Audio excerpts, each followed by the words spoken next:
আসসালামু আলাইকুম। যে যেখান থেকে দেখছেন সবাইকে আমার ল চেম্বার থেকে শুভেচ্ছা জানাচ্ছি। আজকে একটি নতুন আইন নিয়ে আপনাদের সাথে কথা বলবো। নতুন আইনটি হচ্ছে ভূমি অপরাধ প্রতিরোধ ও প্রতিকার আইন 2023। এই আইনটা সম্পূর্ণ নতুন হয়েছে এবং এই আইনটা আমরা অনেকেই জানি না। এই আইনটা হওয়ার সুবাদে আমাদের জন্য অনেক উপকার হয়েছে। যেমন ভূমি সংক্রান্ত কোনো মামলা করতে হলে হয় আমাদের 144 বা 145-এ মামলা করতে হতো এবং ল্যান্ড সার্ভে, জজ কোর্টে ল্যান্ড সার্ভে অথবা সত্য মামলা করতে হতো। কিন্তু এখন ভূমি সম্পর্কে কোনো জটিলতা বা কোনো অপরাধ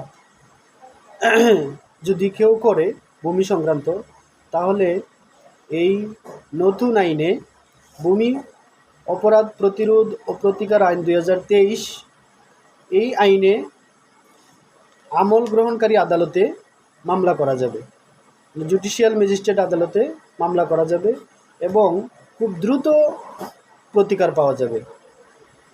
এই আইনে কিছু ধারা আছে। এই আইনটা আসলে 27টি ধারা দিয়ে এই আইনটি তৈরি হয়েছে। তার মধ্যে গুরুত্বপূর্ণ কয়েকটি ধারা বিষয়ে আমি বলতে চাই। যেমন কেউ যদি ভূমি প্রতারণা সংক্রান্ত অপরাধ করে, তাহলে এই আইনের 60 ধারায় মামলা করা যায়। ভূমি জালিয়াতি সংক্রান্ত অপরাধ যদি কেউ করে, এই আইনের 5 ধারায় মামলা করা যায়, আপনি প্রতিকার পাবেন 5 ধারায়। কেউ যদি ভূমি অবৈধ দখল করে, তাহলে এই আইনে 7 ধারায় মামলা করে আপনি প্রতিকার পেতে পারেন বা প্রতিরোধ করতে পারেন। আবার কেউ যদি ভূমি ক্রয় করার পরে ক্রেতাকে যদি ভূমি বুঝিয়ে না দেয়, মানে প্রতারণা করে, তাহলে আপনি 9 ধারায় তার বিরুদ্ধে মামলা করতে পারবেন। এই আইনে 10 ধারায় আপনি মামলা করতে পারবেন সীমানা বা ভূমির ক্ষতি সাধন করা।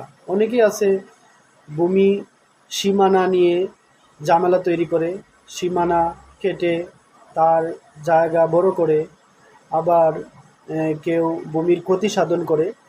তাহলে এই আইনের ভূমি প্রতিরোধ আইনে ভূমি অপরাধ প্রতিরোধ ও প্রতিকার 2023 আইনের 10 ধারায় মামলা করে আপনি প্রতিকার পেতে পারেন।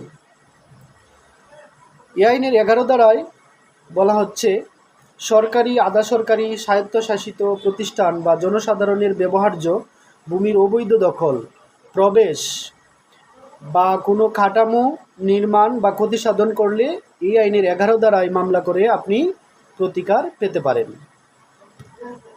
সরকারি, আধা সরকারি, স্বায়ত্তশাসিত প্রতিষ্ঠানের স্বার্থযুক্ত বা জনসাধারণের ব্যবহার্য ভূমি অবৈধ বরাট, শ্রেণী পরিবর্তন ইত্যাদি যদি কেউ করে, তাহলে এই আইনের 12 ধারায় মামলা করে আপনি প্রতিকার পেতে পারেন।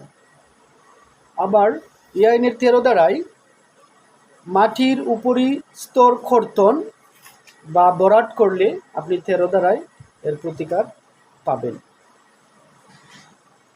এই আইনের 8 ধারায় কোনো অধীন প্রদত্ত কোনো আদেশ তথা দখল পুনর্বহাল করার আদেশ অমান্য বা লঙ্ঘন করা হলে সেই আইনের 15 ধারায় আপনি মামলা করে প্রতিকার পেতে পারেন। এই আইনে বর্ণিত কোনো অপরাধ সংগঠনে কেউ সহায়তা বা প্ররোচনা করলে তার বিরুদ্ধে আপনি 16 ধারায় মামলা করতে পারেন। তাহলে দেখা যাচ্ছে এই আইনে আমরা মোটামুটি 10টি অপরাধ যদি কেউ করে ভূমি সংক্রান্ত, তাহলে আমল গ্রহণকারী জুডিশিয়াল ম্যাজিস্ট্রেট আদালতে আপনি মামলা করে খুব দ্রুত প্রতিকার পেতে পারেন। ধন্যবাদ সবাইকে আমার সাথে থাকার জন্য এবং আমার ভিডিওটি দেখার জন্য।